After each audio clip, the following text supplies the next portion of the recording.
Greetings everyone, my name is Etterville, and it's time to start a brand new LP of Mega Man X. Or in this case, a mod/hack of Mega Man X, titled Hard-Type. Mega Man X Hard-Type version 2.0.1 was developed by Hart-Hunt of the InsaneDifficulty.com community. As the title and community suggests, this is a harder version of the original Mega Man X game released for the SNES. What it basically did to make it harder was modify the level designs so they're harder to get through, tougher hazards, more bottomless pits and spikes, made the AI much smarter, the AI of the enemies and bosses specifically, as well as making some other changes regarding the weapon energy, pickups, etc. etc. But we'll get into that more as we progress through the game.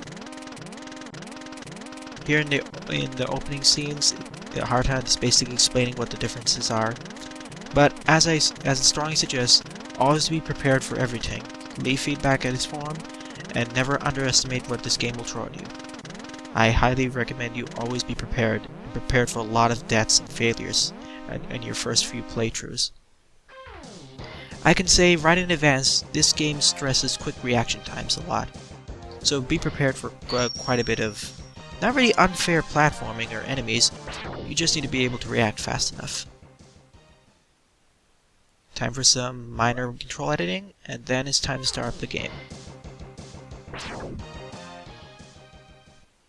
As such, we always start from the opening ruined street as usual.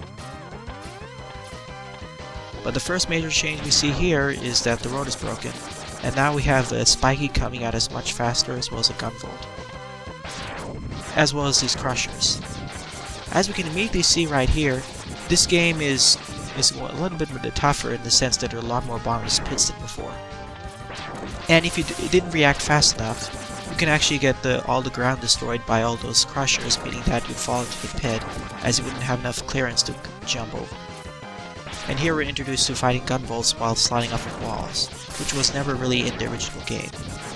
But trust me, this is one of the easiest challenges in the game as of now. Like also that other crusher, if you didn't destroy it on time, you wouldn't be able to make this jump. Or you may would have, but it would have to be very pixel perfect. But over here, the main changes we can see are that the level design is much tougher, as well as the enemies being a bit smarter. Like these gunvolts, even though they're not that durable as before, they're much faster at releasing all those missiles and those sparks. Even the B-Blader here, even though it releases the deer balls as before, its gunshots are much more accurate, to say the least. So you can really get closed in if you don't kill it fast enough. So it's better to just go run under it to the right side.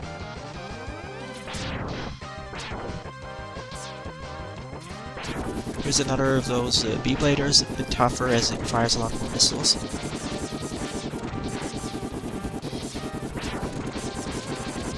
In this case, you'll have to be more careful about dodging the bullets, but I suggest just taking one hit and racing to the right side. Of course, one of the main changes that was also made here is that Mega Man X's invincibility time is less than before. It seems to be about halved, if I can recall correctly. And the spiky seem to be a little bit faster than before.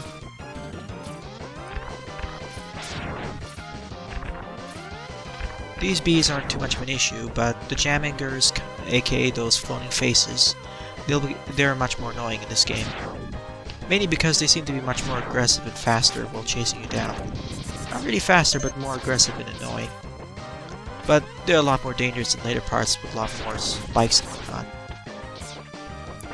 Here I accidentally destroyed this road attacker, but really what you should be doing is, or not here at least, but in this upcoming section you're supposed to keep at least one road attacker alive so that you can actually jump over the pit. Basically jump on this broken car and jump off. There'll be a few other segments like this in the later parts of the game. And here's the dead Rogummer, just like at the end of the opening stage. Not very much difference here. The rest of the end of the stage is pretty much the same. But we'll be seeing a lot more changes to the level designs when we finally exit the opening stage. If you thought this opening stage was a bit more challenging, you haven't seen much yet. Some of the difficulty changes aren't too bad, but others, they're very significant.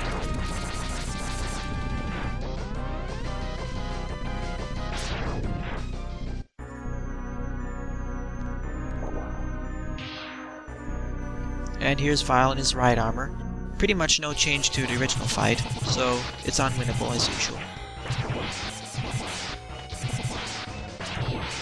Just playing around a little bit with him, but it's a foregone conclusion, of course.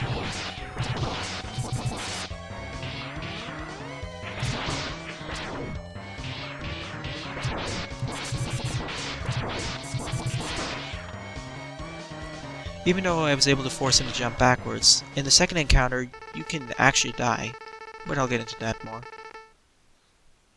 Also, Hart-Hunt and Co. basically altered some of the text to be more appropriate, or to make it more new, of course. Here comes Zero to the rescue.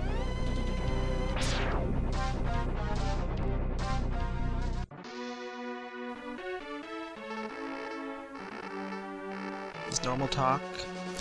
And as Zero mentions right about here, one of the other main changes to this hack is that right after you complete the opening stage, you get the emergency acceleration system, aka the dash boots. You do not need to go to the complete Chill Penguin stage in order to get the dash boots in the first place. You get it right after the opening stage. So that really opens up a lot of possibilities. Here are the 8 Robot Masters. One of the other changes is that if you press the spec button and look after the Robot Master selections, you can actually see a list of the items they have in their stages, as well as their difficulty settings.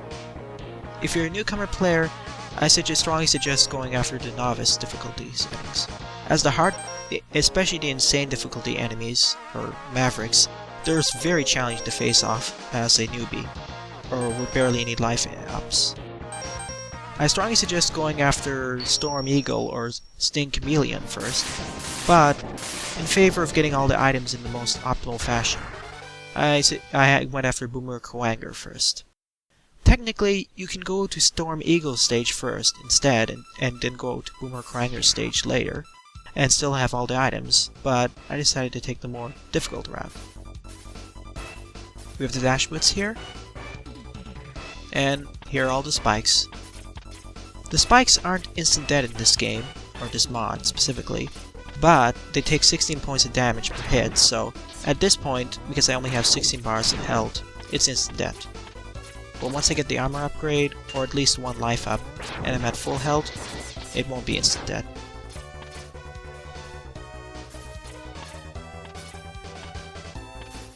But as I was saying, as long as you go to Storm Eagle, get the items, and then go to Boomer Kuwanger stage, you'll be able to get all the items, as well as being a bit safer, as you'll actually have a heart tank, as well as a sub tank for extra energy. All these sign followers are quite annoying, especially because of the positioning of all their spikes and whatnot.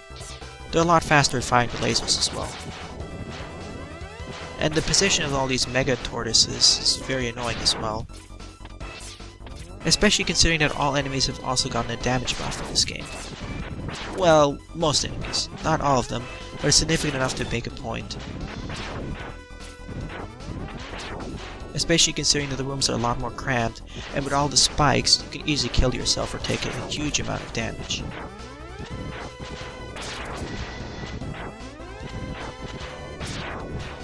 And yeah, I strongly suggest you don't go to Boomer Kuwanger stage first. Even as a novice, I strongly suggest you don't take the optimal weapon energy item pickup path, as this really causes a lot of challenges. Here's the elevator segment, even more deadly than before with all the spikes, and these jam hangers are even more annoying. It's possible to glitch through the ceiling and avoid a lot of those, but you'll take a lot more damage. But going back to the point I was making, I strongly suggest after going after Storm Eagle, just go after Sting Chameleon and go up the difficulty chain, and just come back to all the higher difficulty settings at once. If you do so, you'll find this game a lot less punishing. Once you train enough, you'll be able to do these stages in out of order for best optimal approaches. But as it stands right now, even going in right now, it took several dozen attempts in order to get here unscathed or dying.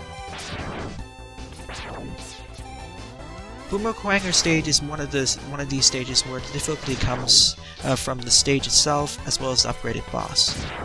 But we'll get into that more when we reach Kuwanger himself. On the right of here is basically the Hart tank. It's actually possible to jump pixel perfect on the edge of that spike, take 1 or 2 points of damage, and then reach it from there and go back here. But I'm not really tasking, so I can't do that. In order to get the Hart tank, dash jump or dash off here, don't hit a wall, then go to the left and you'll be able to collect it. Unlike version 1 of this hack, or mod, the Hart tanks will now give you 2 bars of extra health instead of 1. So that's pretty nice. It kind of makes the game more fair. Or less brutally punishing. The positioning of these turn cannons on these floating platforms, along with these dodge cannons, or dodge blasters, with all these spikes makes them really challenging to take care of at once. Because you can easily skewer yourself if you dash jump too far. Here's Kuwanger himself, and now the main challenge of this fight is basically his much faster AI, plus the fact that the room is a lot more deadly. In the sense that there are 2 bottomless pits in the middle of the room, the fact that the wall is not continuous so you can't really wall jump correctly, and the fact it's a little bit more accurate. My suggestion is to keep running across the room as quickly as possible, and always try luring his boomerangs by jumping up or sliding out of the way. Always be on your toe as he's a very fast reactor. Whenever possible, when you see him teleporting in, just shoot him. Thankfully, if you use your second level charge shot, second level or higher, you'll be able to stun him for a temporary amount of time. This will not be true with several of the bosses from the original game. They've lost their stun ability, or ability to be stunned specifically.